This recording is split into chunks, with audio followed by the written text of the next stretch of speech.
Συνεχίζουν από την ερχόμενη Δευτέρα τις κινητοποιήσεις τους οι δικηγόροι της Δράμας με αποχή από τα καθήκοντά τους για όλη την εβδομάδα, διαμαρτυρόμενοι για το φορολογικό νομοσχέδιο, το οποίο χαρακτήρισε έκτρωμα ο πρόεδρος του Δικηγορικού Συλλόγου Δράμας, καθώς θεωρούν ότι πλήττει τον κλάδο τους όπως και όλους τους ελεύθερους επαγγελματίες. Η απόφαση ελήφθη σήμερα το μεσημέρι από το Διοικητικό Συμβούλιο και ήταν ομόφωνη. Θα έλεγα καταρχήν ότι όχι μόνο ο Δικηγορικός Σύλλογος, αλλά σχεδόν οι δικηγορικοί σύλλογοι της χώρας.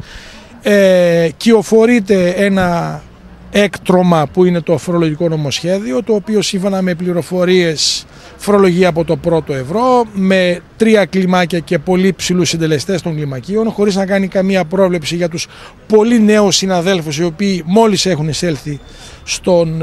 στο στίβο της δικηγορίας, και είναι θέματα για τα οποία έχουμε εκφράσει τη ριζική μας αντίθεση, γιατί ακριβώς κοντά, μάλλον δίπλα και μετά από όλα τα μέτρα που έχουν επιβληθεί σε βάρος του δικηγόρου, της ελεύθερης δικηγορίας, του μαχόμενου δικηγόρου, έρχεται και το φορολογικό, που ουσιαστικά καθιστά το ελληνικό δημόσιο συνεταίρο των εσόδων που προσπαθεί να συγκεντρώσει ο δικηγόρος κατά την άσκηση της δικηγορίας.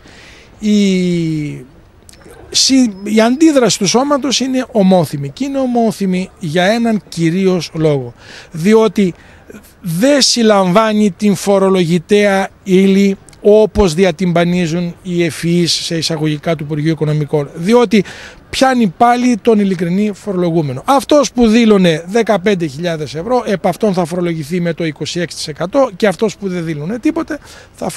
δεν θα φορολογηθεί καθόλου. Είμαστε οι πρώτοι που φωνάζουμε για τη σύλληψη της φορολογητέας ύλης. Ξέρουμε πάρα πολύ καλά το τι σημαίνει σε αυτές τις εξαιρετικά δύσκολες συνθήκες για την κοινωνία να υπάρχουν στρώματα που δεν φορολογούνται, και σας διαβεβαιώνω ότι η μεγάλη μάζα των δικηγόρων πλήττεται όπως ο οποιοσδήποτε πολίτης αυτής της χώρας στις εξαιρετικά δύσκολες συνθήκες που βιώνουμε.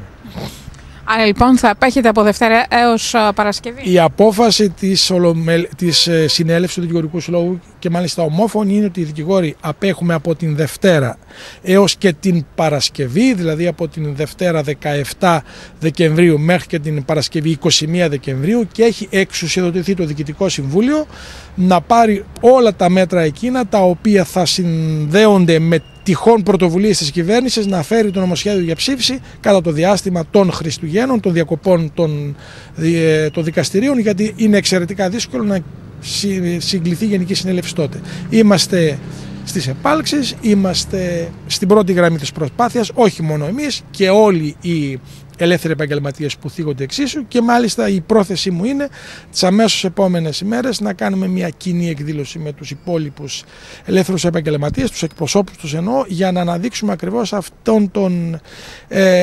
αυτήν την παγίδα που προσπαθούν να ρίξουν τους ελεύθερους επαγγελματίες, που αποτελούν ουσιαστικά τη ραχοκοκαλιά της οικονομίας, και σε αυτή την εξαιρετικά δύσκολη οικονομική συγκυρία, αντί να δώσουν μία ανάσα, μία ελάφρυνση, μία ελπίδα, μία βοήθεια, τους μπρώχνουν πιο βαθιά στην ύφεση και στην απραξία.